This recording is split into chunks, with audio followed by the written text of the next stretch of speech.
right. Hello and good evening, everybody. Welcome to another edition of the Papa Bear Show. My name is Imani Lucas. I'm joined here with the lovely Miss Shania Breeze. And as always, at the end of every month, we're here to bring you the latest news and the latest of community development happening in Sacramento. We're very proud of that. First, I always have to give a shout out to the California Department of Public Health. Black Fathers Inc. right here as well. We put that group together, United and Guided, and CDPH, California Department of Public Health. Very happy that we have been working as partners for over 3 years, going on our fourth, and they have made it possible for us to be able to bring these wonderful productions, the Papa Bear Show, the Black Fathers Inc. podcast over the years, and we're just blessed to be here another day. Before I move on, I definitely have to give a big shout out about Kwanzaa. We're on the second day. Happy Kujicha Gulia. I always got to make sure that I slow my speech down to say that. But it is the second day of Kwanzaa, and we are just happy and blessed to be a part of that. So, Nguzo Saba, I hope you're enjoying the rest of those days. And I'll pass it over to Miss LaShanya. All right. Thank you, Mr. Lucas. And again, happy Kwanzaa and good evening, family. Tonight, we will bring you a story of hope, resilience, and empowerment right here in our community.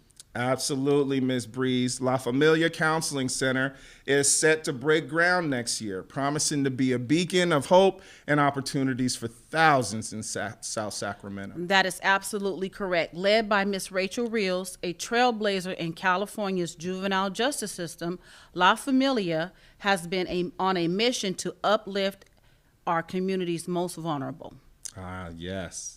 Their journey began in 2015 when they transformed the shuttered Maple Elementary School into the Maple Neighborhood Center, a lifeline for families grappling with challenges like education, gaps, single parenthood, and mental health concerns. And residents have access to vital resources from pursuing their GED, receiving health care, finding jobs, to even youth and senior activities.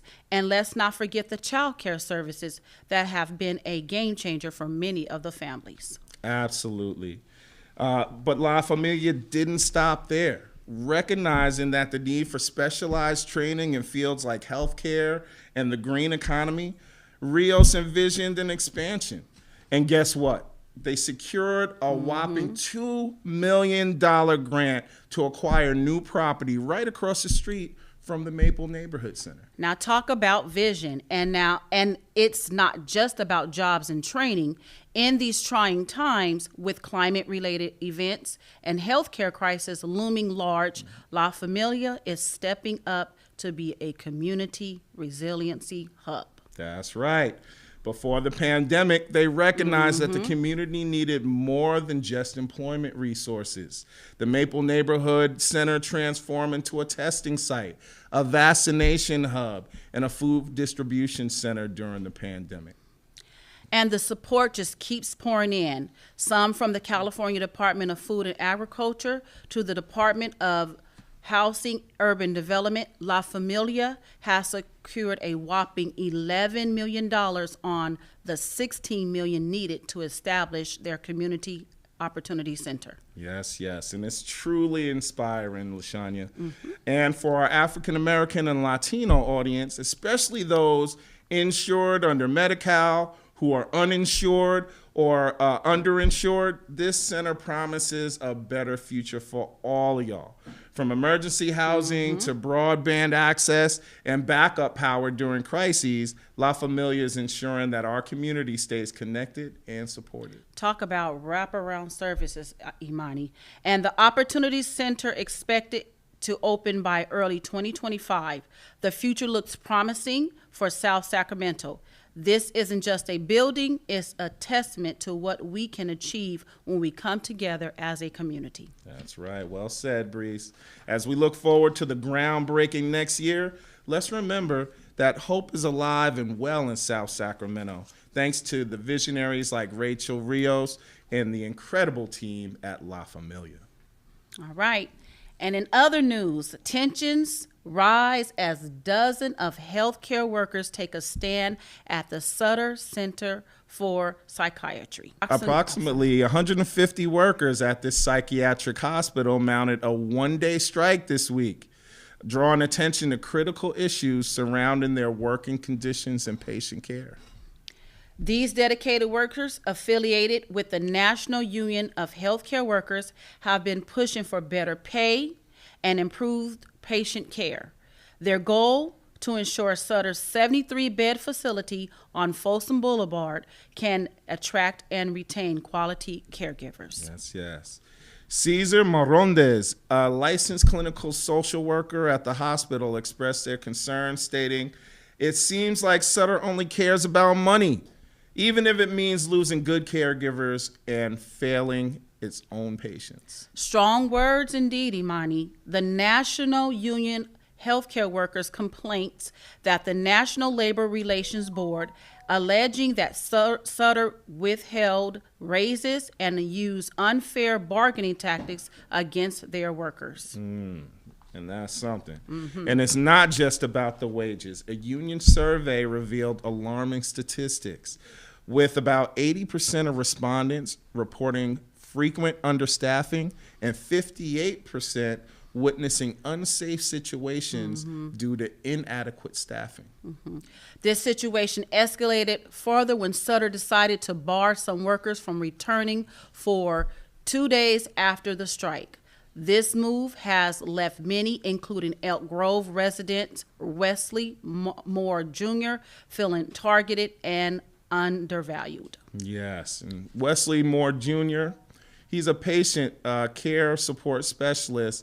He highlighted how Sutter withheld merit-based pay increases and cost of living adjustments from NUHW members, only implementing them after facing complaints of NLRB rulings. Yet, despite these challenges, Sutter's maintains its stance. In a statement, they emphasize that their commitment to quality care expressed disappointment over the strike, stating they offered to work with a neutral federal mediator, an offer they claim was rejected by union representative. And while most striking NUHW members will return to work, the decision to lock out patient care support specialists for additional days paints a concerning picture of relationships between labor and management. Yes, it's indeed a complex situation, Shania. As this war of tactics unfolds, one thing remains clear. These healthcare workers are fighting not just for themselves, but for the quality of care they provide to their patients. Absolutely, Imani. We'll continue to monitor this story closely and keep our viewers updated on any developments. For now, our thoughts are with the workers and patients impacted by these events. Right, so we're in a changing world, y'all. We got to stay up with the times. Our next guest comes from, she has been here in Sacramento, and she is a native of the East Coast, New Jersey, she tells me. But she is running a wonderful organization that helps young ladies and women empower themselves and heal themselves through trauma. So we'll be right back with that. Y'all got to see that pink she got on. Wait till you see it, ladies. Wait till you see it. All right, so Breeze and I are sitting here with Miss Sameerah Chandler. She's the founder of Saving Grace Halal Hearts. She is a community leader. She is a great collaborator, and we're just very, very happy to have her on our show today. Welcome. Thank you for having me, guys. A great stylist, not to interrupt. Look at the pink, y'all. Look at the pink, the bling. Thank you. Yes, yes. So this is great, and thank you for coming. I know it's the holiday season. Nguzo Saba to you. Happy Kwanzaa. I'm glad you are here. Thank you. We're here because we want to learn more about you. So I've heard so many great things. Why don't you tell us what brought you to Sacramento and what brought you to do the work that you do? Yes. So I am a sibling of 6 of us. My little brother, who got drafted to the Cardinals, he had moved out here. He was going to Butte College at the time, and I was living in Tacoma, Washington at the time, and just wanted to see something new. It rains a lot up there, so I was like, I got to get out of here. Wanted to see something new. 2006, I'll never forget it, man. My oldest daughter got on the road on 4th of July. And we've been here ever since. Cool. Yes. Love it, love it, love it. So what do you think, of what's the biggest change between Tacoma, Washington and here? The weather. Weather. A little bit, they kind of similar cities and towns, but just the weather. It's real hot out here. Unlike there, it rains all the time. Yeah. Got So, you. yes. So you made it out to Sacramento. How long have you been here altogether? Almost 16 years. Oh, okay. Awesome. Oh, Yes. awesome. And I also hear that you're a mother. Yes, I am actually a mother of 5. Okay, all right. Big Yes. shout outs to the father. Yes, to my babies. Right on. Right on. So, and you know, I've been listening to your story over the past couple weeks. I just think it's phenomenal. Thank you. And you know, I want to learn a little bit more about, you know, what, you know, Saving Grace Halal Hearts does, and then, you know, the type of people that it attracts. Okay, so I started Saving Grace probably about, I say, 7 years ago. I finally turned it into a 501c 3 years ago. And what started to work is, thank you, Saving Grace Halal Hearts, it starts with grace. I'm a type of person, I've always liked helping people, being there for people. God just made me a person that's always there to help somebody in need. And Halal stands for pure. I'm Muslim, I'm a Muslima, so Halal stands for pure. So I'm giving grace pure-hearted. Anything that I'm doing, I do it pure-hearted. So that's what Saving Grace Halal Hearts is. What we do is we deal with women and young girls, all ages. I really hate putting an exact age on it, because to me, anybody who's in need of help, whether you're 1 to 99, I'm going to jump in and show up for you. That's what we do in our sisterhood. I started Saving Grace because I was a survivor of being molested and raped when I was young. I went through a lot of sexual and physical abuse, and back in that time, you know, women and girls was made to, you know, not speak up, don't talk, don't tell it. Whether it was the accuser trying to threaten them to not do it, or whether it was just a family secret families didn't want to talk about and they swept under the rug. And so I came up with Saving Grace because, and that's the picture you see where they're taking the tape off her mouth for her to speak, because I want young girls to speak up. I want them to tell what's going on with them. I want women to talk about, tell what's going on with them. I think it will stop a lot of the suicide with young girls today, and not even just young girls, young men. A lot of people don't know how to deal with that type of trauma, so the easiest thing is just to take your life.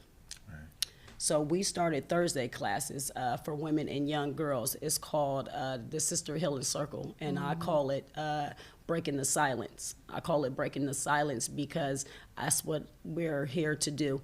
We want people to break their silence. We did a radio interview on 97.5, and people was calling all around the world. You know, I had some women and men, 60 years, finally broke their silence on the radio station that day with me.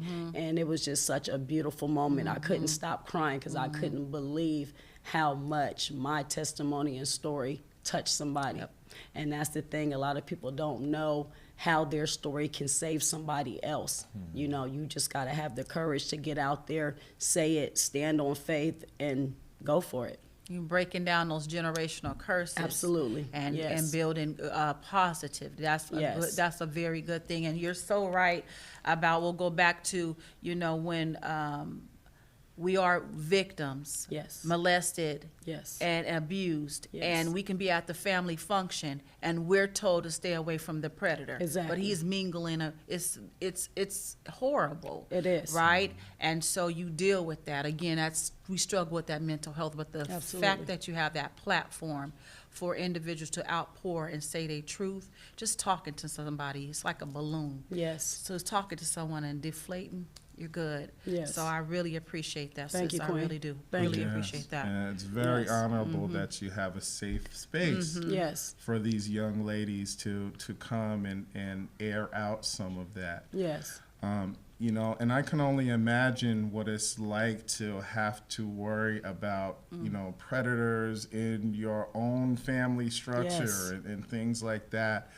You know, what are some of the challenges that you see in some of the young girls, and even talking about that? Because I can imagine people would keep that a secret for so many years. Yeah, and it's funny that you guys speak about that being a secret. That's why it's so hard and why I named it Breaking the Silence. Yeah. A lot of people is scared to speak up about it because, and a lot of women or even men who's been through this can tell you this, a lot of people think it's a stranger who's doing it, when no, it's actually the friends and family that's inside your home who are the closest to you doing it, because they feel like, oh, you would never assume it's me, you would never think it's me, and no, it be those ones. So again, a lot of people kind of know about this story of mine, and if they don't, here it goes. I was married for 13 years. My 3 sons, his father, good example. Married to that man 13 years. Never in a million years would have thought that that man would have turned out to be a child molester. I wind up having to put that man in prison 5 years ago because he was molesting and raping kids. And that taunts me to this day because one part of me, the survivor in me, feels like, how did I not catch that? Correct. The other part of me is like, but he was so good at how he did it, like, I couldn't see through it. So that's the other part of me that even though I had nothing to do with it, it makes me feel guilty because I just wish I could have seen through that sooner than what I did. So again, a lot of people think like they're protecting their kids and, oh, I got to keep my kids away from the strangers. When again, it's not. It's the people who's right there, right in front of your face. Yeah. You know, it's the uncles, it's the dads, Yeah. you know, and women can do it too. It's the aunts, Period. it's the mom. It can come from anybody.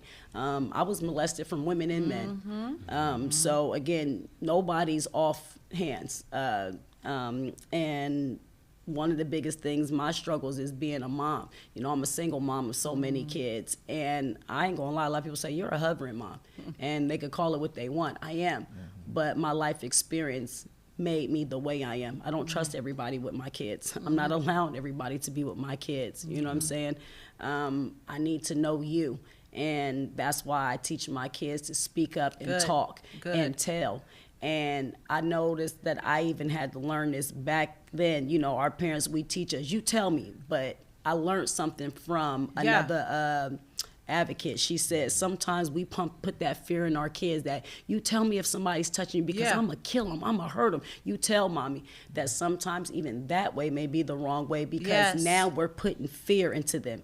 Not necessarily fear that they're afraid of us, but fear, oh my God, my mom said if I tell her, she's going to kill this person. And so now our child is in fear of losing us because we didn't put in them, you tell me because I'm going to kill that person. Correct. So I just think we kind of got to watch the way we do it, because that also can make your kid stay in silence, because now I don't want my mom to go to jail because she says she's going to kill such and such, you know, if they do it.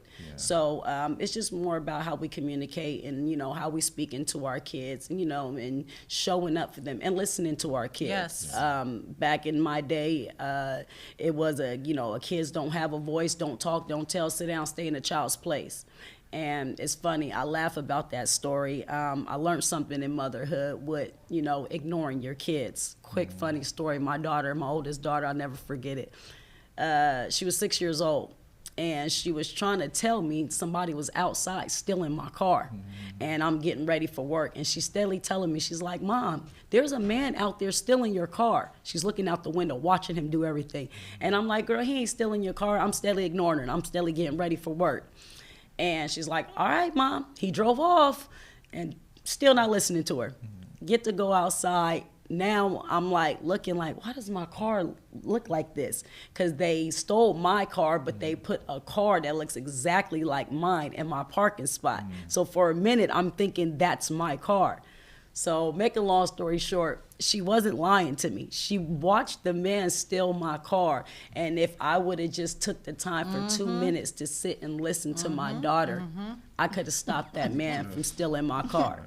So the moral of the story is we got to listen to our children just as much as we want them to listen to us. Correct. Because they're human and they do have a say-so when they do have an opinion and they do have a voice. Correct. Yes, I yes. agree. I agree. All right, welcome back to the Papa Bear Show. We are here once again to complete our conversation with Sameerah Chandler, Saving Grace Halal Hearts. And, you know, we really are so intrigued with her story and the background of how she helps empower young ladies, older ladies, young men, youth. And, you know, we just want to know even more. So, you know, what we hadn't talked about yet is the fact that that Sister Chandler actually has other businesses that she works, and she is a pillar in this community because her businesses are able to connect with others in the community, creating these great collaborations and also create products for your customers. So Yes. I want to give you some time to talk a little bit about your other businesses and how you sustain through entrepreneurship.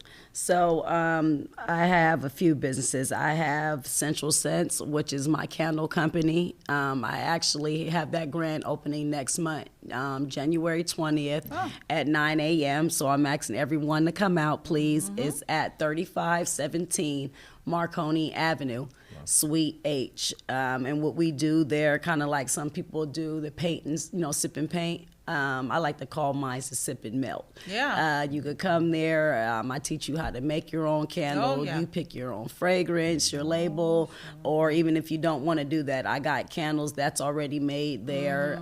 My perfume and cologne line is there. And then you come in and get to enjoy a nice cup of coffee or, you know, things like that. We have it for friends, couples, or just yourself. You just want to come out and shop and have a good time. And then next door to that, we have Pretty Little Ladies podcast. So doors are open now, so you can come in now and shop. But the grand opening will be in January 20th. Yes. I love it. Business. I love it. Love Yes, it. yes. So, you know, United and Guided does this thing at the park. You know, Okay. we're at Tahoe Park weekly. We do 3 big events every year, and we Okay. love Yes. to have our entrepreneurs out represented on that day. So I we would will love to definitely be keep there. you posted for our next event. But you and everybody else is welcome to come to Tahoe Park any sunny Sunday. You will see United and Guided out there doing its thing. We usually provide the food, the lunch, the activities, lots of stuff going on. And then we have lovely entrepreneurs that come out and be a part of that mass action that happens every week. Absolutely. Yes. Again, I want to thank Sameerah Chandler. Thank you for having me. Yes, and then I have Miss Shania Breeze, who's where? There you go. Oh, we get to even ask even more questions. Okay, so I'm gonna open that up for Miss LaShanya then. You know, I don't have any questions, but on your podcast, how do you select your guests? Do you have a theme monthly, or is it just kind of random, whatever comes to you in spirit, mind? Yeah, so soul? I don't really have a topic. No, Yeah. I don't do a topic only because it like narrows you down to Correct. certain things. I'll leave mines open. It just depends on what the topic about, who the person is, Sure. what's going on in the world, what we talking about. Okay. We do stories from artists to like a good one. Our future Mayor Flo. I will be having Mayor Flo actually as well January 20th. She'll be on my podcast. So it just depends on the story and what it's about, and you know what I feel like God speaks to my heart about. We donation based. But we speak to a little bit of everybody, whether it's, you know, young entrepreneurs to older entrepreneurs, or just, you know, people who, you know, activists who's doing good things in the community. Good. I love Like it. the Papa Bear, Like it. Yes. Love it. united and guided. Thank Yes, you, good, thank you yes. so good, much. good. So, You know, we had some stories earlier that had something to do with this new movement of people with lived experience, right? You know, and I'm always preaching about how valuable that is. And it appears that you have so much and you're able to channel that not only into your community-based work, but also into your private practice work and stuff Yes. like that. So maybe you can tell our audience how important you think having lived experience in healthcare and social determinants of health is? I think it's a good thing, a good example. I am a nurse. Been a nurse 16 years. I think having lived experience is a good thing because you can relate to people on both levels. I'm able to relate to people on a nursing situation, but I'm able to relate to them in a personal situation, meaning like me having sick children, me being a mother, or whatever it is somebody is going through. Yeah. I'm able to relate to my women and my young girls in my classes because I was there. I was that girl who was, physically and sexually abused. I've been through it. I've done the work. I've been through counseling. I've been through anger management. I've done the work. I'm not just reading out of a book in a script, giving them something that's fairy tale. No, I'm showing them how I walked it and how I did it and how I got from there to here and where I'm at now. And that, that pain can look like this at the end of the tunnel. So Love it. I feel like lived experience is the best. And everybody learns different. Some people learn by hands-on, some learn by reading a book. So, again, everybody learns different. So you just got to have different ways on how to deal with people. Absolutely. And some of us use a combination of all of those things. Yes. So I'm just glad that we have this wealth of information here Yes. today. Thank you for being here Thank you for and having me, sharing guys. your time Yes, with absolutely. us. And thank you all for watching the Papa Thank you. Bear Show. I'm Imani Lucas. This is Shania Breeze. We're here Yes. with the lovely Sameerah Chandler, and we are out. Peace. Thank you.